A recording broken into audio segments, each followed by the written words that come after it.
నిన్న ఒక క్లయింట్ విచిత్రమైన క్వశ్చన్ అడిగిందండి. హనుమంతుడు పిక్కు కింది నుంచి నడుస్తే శని పట్టేస్తుందని. అతనికి తన గురువు చెప్పారంట. అది ఎంత మూర్ఖత్వమో అసలు ఆ వర్డ్. నిజానికి చెప్పాలంటే మీరు ఒకవేళ సుందరకాండ చదివి ఉంటే తెలిసేది హనుమంతుడి యొక్క మహత్వం ఏంటిదనేది.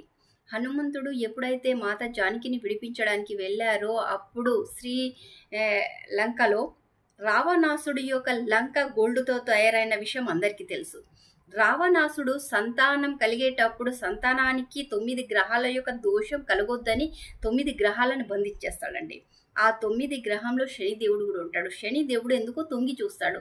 చూసినందుకు కాళ్ళు చేతుల్లో ఇరగొట్టేసి ఊగులాడేస్తారు.